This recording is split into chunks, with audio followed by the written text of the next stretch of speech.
Halo guys, welcome back to Lotolog ID dengan gue Fili Fidlarunol di sini. Hari ini gue bakal ngebahas terkait dengan bagaimana aspek hukum apabila KTP elektronik kita atau mungkin KTP biasa kita digunakan oleh orang lain untuk ngutang. Oleh karena itu, check this out.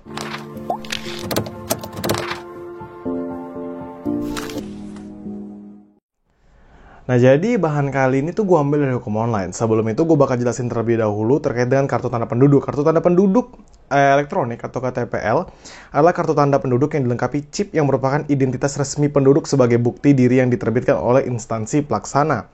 Melihat dari pertanyaan, seandainya memang suatu pertanyaan ini ditujukan kepada bagaimana jika kita punya KTP elektronik, ternyata KTP kita digunakan oleh teman kita untuk mengutang. Nah, tapi dengan dia mengutang itu, kita nggak tahu. Maksudnya kita nggak tahu tujuan dia meminta foto itu, ataupun misalnya dia secara tanpa izin gitu, menggunakan KTP elektronik kita untuk tujuan yang memang dia kejar, yaitu tadi mengutang itu. Nah, terlepas dari absah atau tidaknya transaksi pinjam-meminjam yang dilakukan oleh orang tersebut, maka yang perlu kita lihat adalah dari Undang-Undang Nomor 11 Tahun 2008 tentang ITE atau UU ITE itu sendiri, sebagaimana diubah pada UU Nomor 19 Tahun 2016, itu juga salah satu pengganti dari Undang-Undang ITE itu sendiri. Nah, data KTP elektronik berbentuk foto yang dikirimkan oleh orang lain tadi dapat dikategorikan sebagai dokumen elektronik. Karena memang KTP elektronik kita itu kan memang dimiliki oleh seseorang saja, itu sebagai bukti bahwa kita penduduk Indonesia dan memang itu dia khas cirinya. Memang satu orang di Indonesia mendapatkan satu untuk dirinya sendiri. Dan juga KTP elektronik ini dapat dikategorikan sebagai dokumen elektronik. Nah, dokumen elektronik adalah setiap informasi elektronik yang dibuat, diteruskan, dikirimkan, diterima, atau disimpan dalam bentuk analog, digital, elektromagnetik, optikal, atau sejenisnya yang dapat dilihat, ditampilkan, dan atau didengar melalui komputer, atau sistem elektronik termasuk tetapi tidak terbatas pada tulisan, suara, gambar, peta rancangan, foto atau sejenisnya, huruf, tanda, angka, kode akses, simbol atau perforasi yang memiliki makna atau arti atau dapat dipahami oleh orang yang mampu memahaminya. Nah, terkait dengan permasalahan ini ada konsekuensi pidananya loh. Jadi konsekuensi pidananya terkait dengan kasus tadi yang dimana orang lain itu secara sengaja dan tanpa hak, dia ilegal ya, mengirimkan foto KTP elektronik Anda untuk mendapatkan utang atas dirinya sendiri dapat dikenakan pasal 32 ayat 1 UU ITE. Nah, isinya itu apa? Setiap orang dengan sengaja dan tanpa hak, terkualifikasi ya berarti ya, dia dengan sengaja dan memang dia tidak punya hak, tanpa izin, ilegal, atau melawan hukum dengan cara apapun mengubah, menambah, mengurangi, melakukan transmisi, merusak, menghilangkan, memindahkan, menyembunyikan suatu informasi elektronik, dan atau dokumen elektronik milik orang lain atau milik publik. Nah, UU ITE dan perubahannya sendiri mengartikan transmisi sebagai pengiriman informasi elektronik dan atau dokumen elektronik yang ditujukan kepada satu pihak lain melalui sistem elektronik. Sehingga hal tadi itu sebenarnya dilarang ya, memang untuk seseorang yang mentransmisikan dokumen elektronik milik orang lain atau milik publik yang dilakukannya dengan sengaja dan tanpa hak. Jadi dia melaksanakan perbuatan itu kayak perbuatan melawan hukum.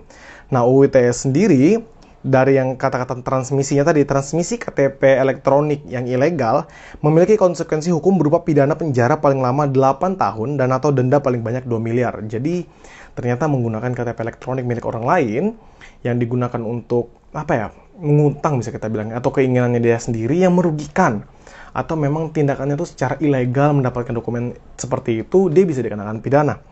Nah, sanksi tersebut dapat lebih berat mengingat Anda dirugikan perbuatan teman Anda tersebut atas perbuatan yang dia laksanakan. Maksudnya apa? Ya kan yang bersangkutan tadi tuh menggunakan dokumen elektronik kita untuk mengutang. Sehingga di sini bukan hanya dia melaksanakan transmisi, tapi dia juga merugikan diri kita, di mana yang bersangkutan dapat dipidana dengan pidana penjara paling lama 12 tahun dan atau denda paling banyak 12 miliar. Berdasarkan uraian di atas, kita dapat melihat bahwa jika kita dirugikan ya, seperti tadi ya, misalnya kita punya teman menggunakan KTP kita secara ilegal, dia gunakan untuk utang, nah kita dapat melaporkan teman kita tadi atas dugaan pelanggaran UU ITE kepada pihak kepolisian dengan melampirkan bukti-bukti percakapan teman Anda dengan orang yang memberikan utang. Nah, tata cara pelaporan ke pihak kepolisian itu nanti kalian bisa cari di internet atau bagaimanapun terkait dengan prosedur untuk melaporkan peristiwa pidana ya. Nah, tapi bisa nggak kalau misalnya kita nggak kepidana? Bisa, kita masuk ke gugatan perdata.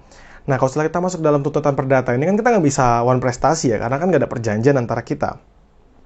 Nah, di sini kita dapat menggunakan terkait dengan pasal 1365, itu perbuatan melawan hukum. Nah, kalau misalnya gugatan perbuatan melawan hukum itu, tiap perbuatan yang melanggar hukum dan membawa kerugian kepada orang lain, mewajibkan orang yang menimbulkan kerugian itu karena kesalahannya untuk menggantikan kerugian tersebut.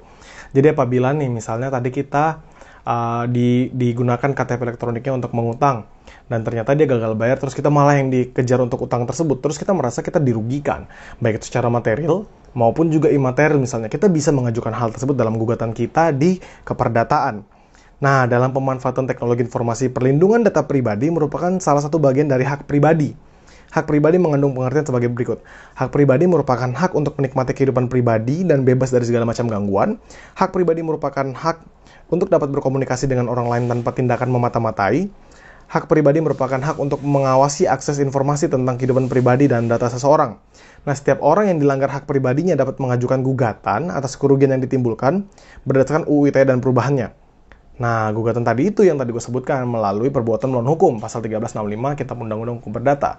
Jadi di sini kita dapat mengetahui suatu konsekuensi hukum jika ada seseorang yang menggunakan data dokumen elektronik, ya sebenarnya tidak terbatas pada KTP elektronik saja. Dokumen apapun itu yang bersifatnya elektronik, yang memang digunakan oleh dia secara ilegal, tanpa hak, dan melawan hukum, yang mana tindakannya itu merugikan pihak yang memiliki informasi tersebut, yang memiliki dokumen elektronik tersebut.